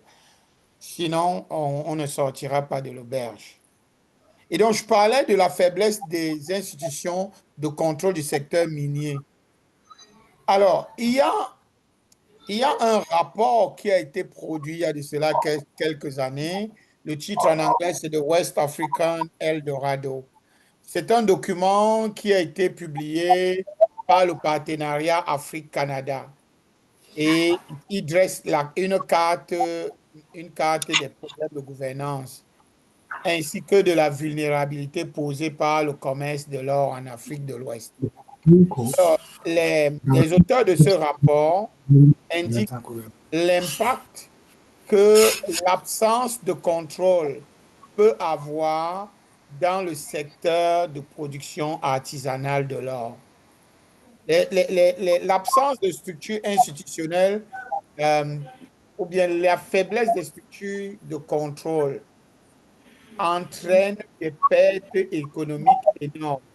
Il y a de l'or que les gens exploitent et qui circule dans des poches, dans des sacs individuels et ce or-là est exporté à l'extérieur parce que les structures de pétrole n'existent véritablement pas ou sont faibles. C'est très visible en Afrique de l'Ouest, mais c'est également visible encore une fois en Afrique centrale. Quand vous regardez, par exemple, si vous voulez acheter de l'or au Cameroun, vous n'aurez pas une boutique officielle où vous aurez acheté de l'or. Il y a des trafiquants d'or qui sont connus par presque tout le monde. Ils sortent de l'or des tiroirs et vous les vendent. Ils font payer, vous les vendent. Quand j'étais également à Kinshasa, j'ai vu beaucoup de boutiques où on pouvait acheter de l'or ou du diamant. Quand les structures de contrôle n'existent pas, on peut difficilement déterminer quelle quantité euh, de mine, quelle quantité notamment d'or ou de diamant on produit. On peut difficilement, et effectivement, on peut difficilement contrôler quelle quantité on exporte parce que les ressources empruntent des circuits qui sont informels et qui sont peu contrôlés. Bien, ensuite, maintenant, le troisième point d'arrêt, ce sont les ressources minières et énergétiques comme facteur de conflit.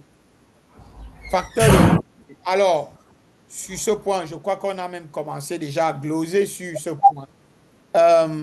J'ai évoqué déjà la guerre du Nigeria, la guerre du Biafra dans les années 70, mais vous savez que l'un des conflits les plus meurtriers d'Afrique, ça a été le conflit qui a eu lieu au Nigeria et en Sierra Leone autour du diamant, avec Charles Taylor et les différents seigneurs de guerre qu'on avait dans ces deux pays-là.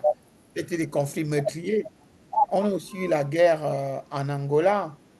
On a évoqué la RDC. Mais il y a le Soudan qui s'est divisé. Autour de ces conflits, généralement, il y a non seulement la malédiction du pétrole, il y a les diamants du sang et il y a beaucoup d'autres ressources qui sont convoitées. Donc, les ressources peuvent catalyser des conflits frontaliers. J'ai évoqué les tensions entre le Sénégal et la Mauritanie.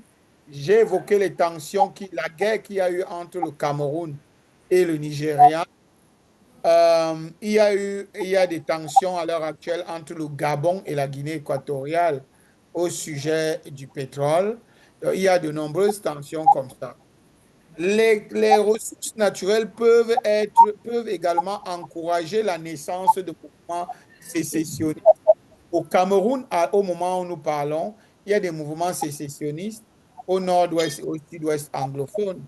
Et ça s'articule toujours autour de revendications autour du pétrole. Oui, prof, dites-moi, Oui, oui. Qu'est-ce qui se passe en ce moment au Soudan? Ben, ce qui se passe en ce moment au Soudan, il faut toujours prendre en compte la continuité historique. Ce qui se passe à l'heure actuelle au Soudan n'est que la continuité de la fameuse guerre qui a amené le Soudan du Sud à se détacher du Soudan du Nord. Et vous savez que jusque-là, c'est toujours le pétrole, c'est toujours les ressources du sous-sol qui étaient en jeu. Et donc, ce qu'on a aujourd'hui au Soudan, c'est une continuité de ce qu'on a eu en ce moment-là.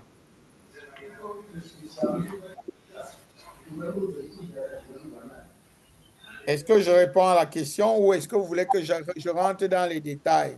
Ben, oui, certainement.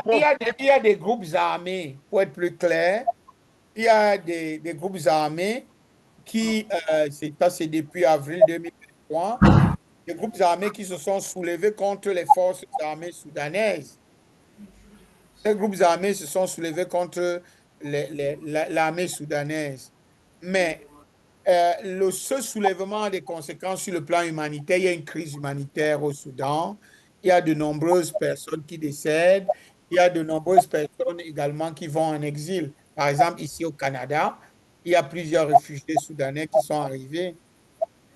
C'est la suite logique de ces déplacements massifs de population. Il y a la famine qui s'est installée et évidemment, il y a une violation des droits humains. Mais au cœur de tout cela, il y a toujours des querelles autour de la distribution des revenus liés aux ressources naturelles, notamment au pétrole. Est-ce qu'il y a des puissances qui alimentent le conflit? Mais je l'ai dit encore une fois, je l'ai dit, chaque fois qu'il y a des conflits, il faut toujours rechercher les dynamiques du dedans et les dynamiques du dehors. Les puissances ne peuvent pas entrer s'il n'y a pas déjà des lignes de fracture à l'intérieur. Ces lignes de fracture à l'intérieur, évidemment, entraînent le jeu des puissances à l'extérieur. On sait que la Chine est présente au Soudan et les nations occidentales également sont présentes. Et toutes ces nations sont impliquées dans ce conflit-là.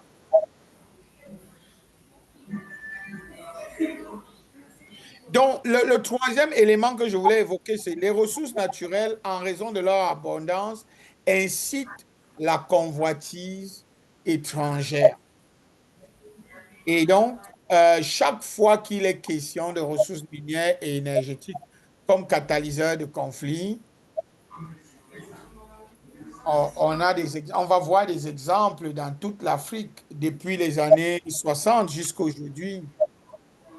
J'ai évoqué déjà plusieurs conflits, on ne va pas y revenir. Les conflits ont entraîné le séparatisme. On a évoqué le Soudan tout à l'heure. On a évoqué la guerre du Biafra. On n'a pas suffisamment évoqué la fameuse guerre du Katanga. La fameuse guerre du Katanga, euh, c'était également une guerre à fort enjeu de ressources naturelles. Donc voilà en gros ce sur quoi je voulais qu'on discute aujourd'hui. Prof, Est-ce qu'il y a j'avais des une question. questions? Oui, J'ai maintenant les une question. questions. Je suis ouvert aux questions. Oui. Je voulais un peu parler sur le traitement des conflits. Vous parlez tantôt des rébellions, tantôt des sécessionnistes. Je voulais savoir un peu, dans les deux cas, ce sont les mêmes cas ou bien ce sont des cas qui sont traités un peu différents. On voit que les sécessionnistes, vous les prenez comme si ce sont les gens d'un même pays qui attaquent leur pays, mais s'ils ont des filières, ils ont des mains noires extérieures qui sont en train de les pousser de faire ça pour un intérêt quelconque. Est-ce que sur le plan de traitement des conflits internationaux, on traite les deux cas, sécessionnisme et rébellion de la même façon, ou bien il y a d'autres moyens Je vais vous retourner la question. Qu'est-ce qu'un rebelle?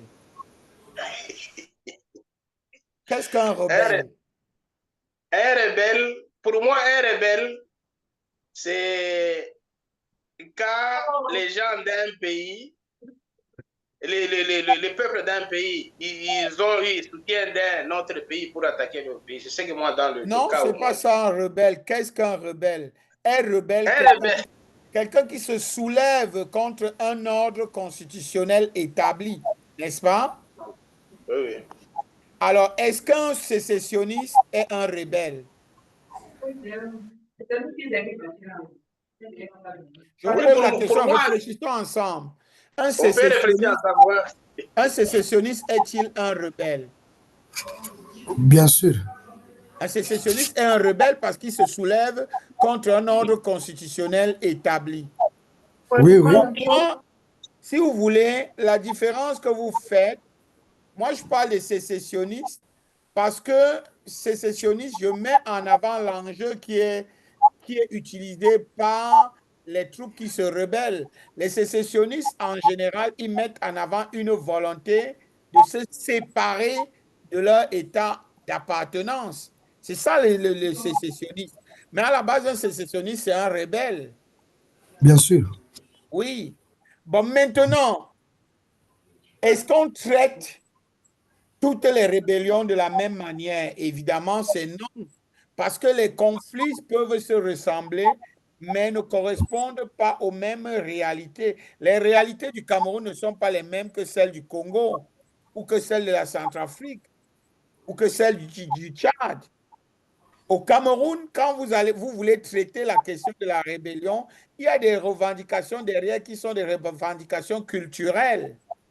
il faut prendre en compte, à côté des revendications liées à la répartition des ressources naturelles, il y a la question de la langue anglaise il faut tenir en compte, qu'il faut prendre en compte, je veux dire.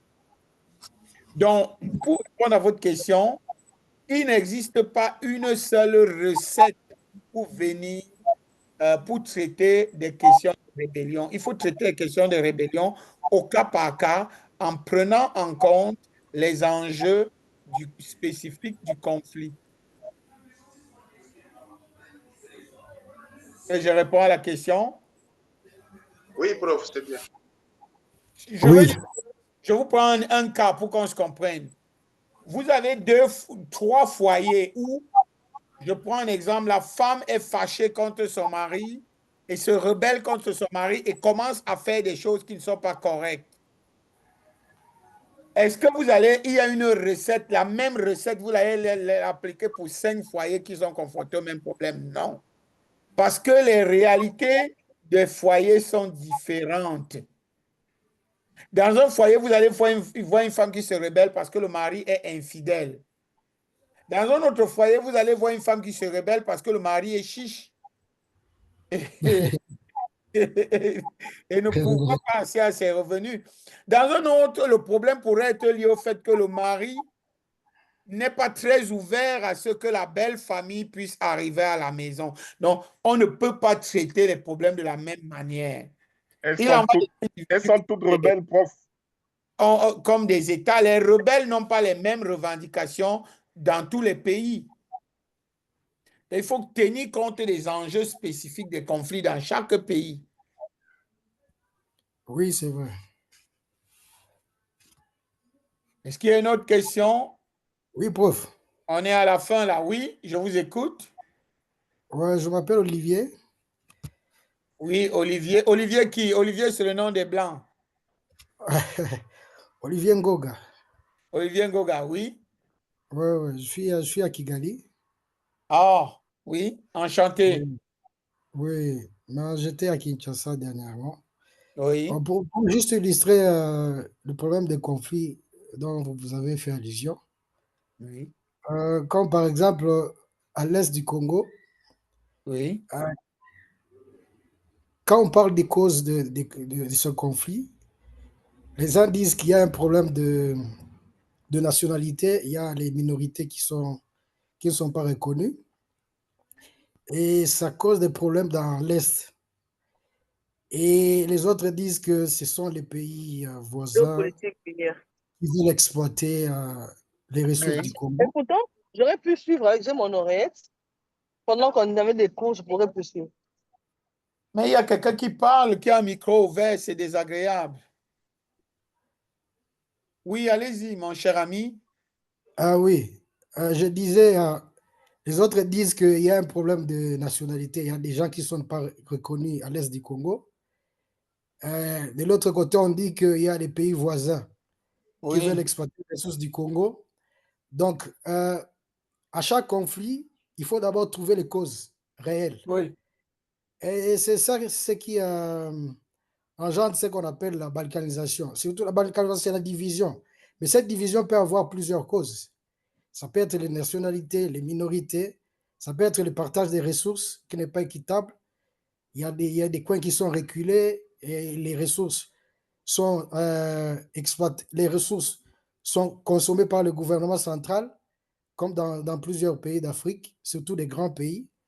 Donc, il faut d'abord faire le diagnostic exact des revendications des sécessionnistes ou bien de ces rebelles qui agissent à l'encontre des pouvoirs établis, quoi. oui. Mais écoutez, Olivier, ce que vous dites ne contredit pas ce que nous avons dit jusque-là. Oui, Ça ne contredit pas ce que c'est peut-être un complément d'explication. Ce qu'il oui, faut savoir, et on le dit depuis le début du cours, l'explication monocausale est nulle. oui, oui. Chaque fois qu'il y a un conflit, si vous procédez à une explication monocausale, ça ne vaut pas la peine. Vous passez à côté de large pan de la réalité. C'est pour ça que tout à l'heure, je disais que pour analyser un conflit, il faut prendre en compte les logiques du dedans et du dehors. Évidemment, c'est connu que dans les logiques du dedans au Congo, j'ai évoqué les questions de gouvernance, mais il y a également les questions de nationalité, bien sûr, bien sûr. Mais ce que vous devez savoir, dans les conflits, il y a les causes profondes et il y a les causes immédiates et il y a les causes lointaines. Oui, oui. OK? Donc, c'est l'ensemble de tout cela qui crée le conflit. Je suis d'accord avec vous que il faut tenir compte de la variété de causes qu'il y a autour d'un conflit. Sinon, si on veut résoudre le conflit en ne s'en tenant qu'à une cause, on va passer à côté et on risque de ne pas résoudre le conflit du tout. Merci pour Exactement. votre contribution. Prof, Merci. Oui, prof, je voudrais rebondir sur la question de la nationalité comme une des causes de la crise, hein, oui. à l'Est, parce qu'il y a un groupe d'ethnies qui ne se retrouvent pas et ils ont toujours un problème de nationalité qui alimente un peu les crises à l'Est. Moi, le problème n'est pas à ce niveau. Je pense qu'il y a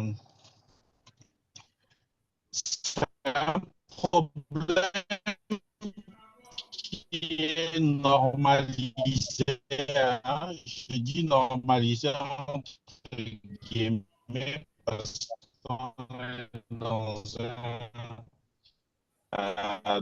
un auditoire académique, que tous les pays ont la nationalité à tout ce qui est peuple qui peuple le territoire à l'indépendance.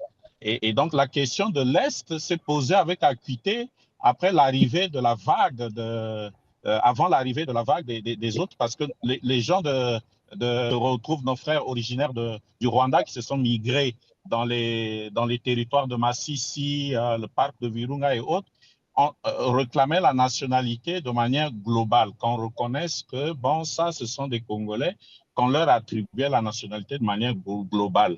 Il y a eu, au niveau de la communauté internationale, une pression qui a été exercée sur le gouvernement zaïrois vers les années 90 pour que cette nationalité leur soit attribuée de manière globale. Alors, les autorités congolaises de l'époque on dit que la question de nationalité, c'est une question individuelle. Ça veut dire qu'il faut une demande individuelle pour quelqu'un qui aspire à avoir une nationalité, la nationalité zaïroise. On ne peut pas attribuer la nationalité zaïroise de cette époque-là de manière globale et on décrète, on dit, bon, tous ceux qui habitent les collines de Milembwe, Massissi et autres, à partir d'aujourd'hui, vous avez la nationalité congolaise. Et c'est ce qui avait posé problème sous le Zaïre.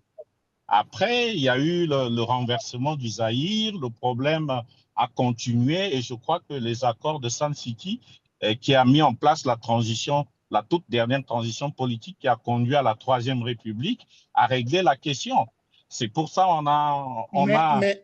écoutez, moi je suis obligé, parce que c'est trop long, je suis obligé de vous couper pour interagir avec vous. Oui. Vous avez commencé en disant que le problème, la nationalité n'est pas un problème, mais ce que vous êtes en train de développer démontre que la nationalité est un problème. Là, une question simple. Ce que je suis en train de démontrer, c'est qu'on a fait de la nationalité un problème. Mais elle est un problème, justement. Est-ce que les gens se prévalent de ce problème? Est-ce qu'il y a des gens qui revendiquent à cause des problèmes de la nationalité? Est-ce qu'il y en a? Il n'y en a aucun. Il n'y en a aucun.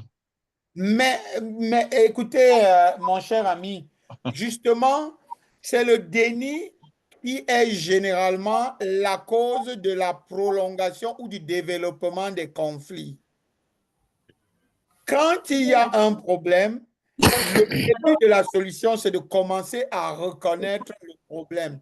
Lorsque vous dites qu'il n'y en a aucun, moi qui suis étranger et qui suis éloigné du Congo, je vois tous les jours dans les médias congolais, parce que moi je suis les médias congolais du fait de mes amis congolais. Mais je suis tous les jours des gens qui parlent de nationalité. Quand vous me dites qu'il n'y a aucun qui a revendiqué, il y a un problème. Le simple fait de poser un problème sur la table signifie déjà son exigence, son existence. Non, Ce n'est pas le seul, prof, ce n'est pas le non, seul prof, problème. ne confondez pas le débat de la congolité, entre guillemets, dans le langage courant congolais, le débat de la congolité au débat de la nationalité. Le vrai, Quelle est la différence que vous faites? Non, mais la prof, différence est que tout Congolais qui jouit de la nationalité ne sont pas éligibles à certaines fonctions politiques. Non, mais ce n'est pas de ça que moi je parle, cher. Oui, mais justement, c'est pour ça. C'est pour ça que je voudrais vous clarifier, Robinson. parce que je voulais un peu réagir. Hein. Oui. Je voulais un peu réagir. Mais là, quand tu nous amènes ailleurs de notre contexte. Exactement. Le débat est sur la question de Congolais d'origine, la nationalité congolaise d'origine. C'est là où il y a le débat. Mais le débat n'est pas au niveau de la nationalité congolaise où tout le monde peut l'avoir, y compris nos frères de... Il y a Likombe qui veut parler, on peut l'écouter aussi. Hein? Oui. Et il ne faut pas monopoliser la parole. Oui. Moi, je pense que la cause nous a amenés ailleurs. Parce que moi, si je comprends le contenu de l'exposé de prof, je vais même résumer pour dire que si aujourd'hui, pour tout ce qui se passe à l'Est chez nous ici, et qu'on a évoqué un problème de nationalité, les profs ont été clairs. Parce qu'il dit, mais écoutez, c'est vrai que tous ces conflits-là, n'est-ce pas, il faut voir les causes internes et externes. Oui. Et tous ces tireurs de ficelle-là, qui sont les Occidentaux, les grandes firmes, ainsi de suite, ils cherchent une voie d'entrée. Vous voyez? Ils vont nous créer un dossier, voilà, c'est la nationalité. Et ils pèsent là-dessus. Et pour eux, c'est une voie d'entrée et ils vont se focaliser là. Mais nous savons que derrière ça, c'est un problème de ressources. Ouais. Exactement. Donc, le prof a totalement raison. Donc ça, c'est un débat où ça s'est multiplié, ainsi de suite. Mais voilà. Oui, et puis, merci pour cette intervention. Et puis, il faut qu'on se le dise. Le débat n'est pas de savoir si les gens qui soulèvent la question de la nationalité ont raison ou pas. Ça, c'est le débat qu'engage Konzi, mais ce n'est pas ça le débat. Quand il y a un conflit, l'idée n'est pas de savoir si ceux qui soulèvent une revendication ont raison ou pas. La question, c'est est-ce qu'ils soulèvent une revendication en lien avec la nationalité? Ce n'est que ça la question. Si on pose la question, est-ce qu'il y a des gens qui soulèvent des revendications en lien avec la nationalité? La réponse sera indubitablement oui. Mais maintenant, est-ce qu'ils ont raison ou pas? C'est un autre débat. Voilà. Ils ont soulevé la question est sur la table et c'est l'objet de revendication. C'est tout. C'est tout ce que je dis. Et bien compris, prof. Chaque fois qu'il y aura un conflit et que certains acteurs iront de l'avant en niant l'existence d'une revendication, eh bien, ça va perpétuer le conflit. Voilà. Et c'est pour ça que j'évoquais la question de l'émotion. Il faut être froid dans l'analyse du conflit. Moi, dans ce cours, moi, je ne veux pas rentrer dans vos débats internes sur qui a raison, qui n'a pas raison. Moi, la question que je pose, c'est est-ce qu'il y a des revendications? Oui, il y a des revendications. Et s'il y a des revendications, je ne veux pas savoir qui a raison ou qui n'a pas raison, mais la revendication est sur la table et est source de conflit. C'est tout. Oui, prof. S'il vous plaît, prof. Ce sera la dernière intervention et on va sortir. Oui, en un mot, en fait. Oui, il y a notre ami Konzi. Bon, je sens qu'il comprend la problématique du Congo. Et il a parlé du Zaïre et puis question de nationalité. À la fin, avec Sun City, on a conclu que les peuples ou les ethnies qui étaient au Congo pendant l'indépendance sont tous Congolais d'origine. Donc, maintenant, les partis politiques, les acteurs politiques, ils essaient un peu de faire une nuance, dire qu'il y a Congolais de père et de mère et des histoires pareilles. Alors qu'il y a plusieurs modes d'avoir la nationalité congolaise. Donc, ce qui n'est pas d'origine, soit ça peut être par naturalisation ou quoi. Donc, ceux qui sont d'origine, on ne peut pas leur nier la nationalité congolaise. On ne peut pas dire qu'ils viennent, c'est pas c'est pas d'Angola, ils viennent, c'est pas d'Afrique centrale ou quoi. Non. Non, bon, Si écoutez, là, vous êtes aussi rentré dans le même débat que lui. oui, Moi, oui, je ne veux pas savoir qui a raison ou qui a tort. Moi, mon oui. problème, c'est le problème a été posé sur la table. Ouais. Congolité, c'est pour les élections. Et est Congolité, c'est pour devenu les élections. un Ça n'a rien à voir enjeu de conflit. avec la C'est tout. nationalité. C'est un Mais jeu prof, c'est un jeu de... mais OK, OK. mais prof, je vais boucler la boucle. Prof, Oui, oui. C'est donnez-moi qui? quelques secondes. Non, je disais que c'était la dernière prise de parole. On est à la fin. Bon, allez-y, allez-y. Non, Est-ce que, attendez, avant que vous preniez la parole, attendez. Ouais. Est-ce que vous êtes sûr que ce que vous allez dire va ajouter quelque chose de nouveau à ce qu'on s'est déjà dit? Non, non, non, ça ne va rien ajouter. Moi, je reste Oh, mais dans le si ça ne contexte va de rien quoi. ajouter, ce n'est pas la peine de prendre Non, la non, c'est pour parole. vous souhaiter un week-end. Je suis d'accord. surpris de vous voir en t-shirt. Hein. Voilà. Au début du cours, vous avez dit non, vous étiez vraiment super fort. Et que Oui, je vous vois avec un t-shirt, hein, voilà, le maillot oui, c'est le du Cameroun. Cameroun, c'est les Alors, Lions je dis, indomptables. mais c'est un signal fort parce qu'ici, on parle aussi de leadership. Qu'est-ce que le professeur veut nous dire? Ça veut dire qu'il y a un changement de la gouvernance au Cameroun ou comment? Parce que ça, c'est que Non, vraiment, non, il y a non, un vent. non, non, il n'y a pas de changement. Je le souhaite vivement, je peux vous le dire, je le souhaite Voilà, vivement, voilà. mais ce n'est pas Ouais. encore le cas. On espère que OK. 2025, ce sera le cas. Merci, prof. Octobre, Merci beaucoup. Bon octobre. week-end. Bien, merci, merci vraiment pour ces propos conclusifs. Merci. On se retrouve demain. S'il vous plaît, rappelez-moi avant la fin du cours que je vous donne le support de cours. On dit souvent ça et puis on oublie. Donc, rappelez-moi que je vous donne le support de cours à la fin. D'accord, Merci. prof. D'accord. Demain, OK, c'est parfait. D'accord. Je vous souhaite un bon week-end. Non, une bonne journée. On se retrouve demain C'est beau. Merci. à la même heure. Merci, pareillement. Allez, Merci bye beaucoup. bye. Et ce sera le dernier cours, prof, demain. Oui, et ce sera le dernier, oui. Merci, merci. OK, bye bye. Bye. Bye.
Thế nào bố phải chửi?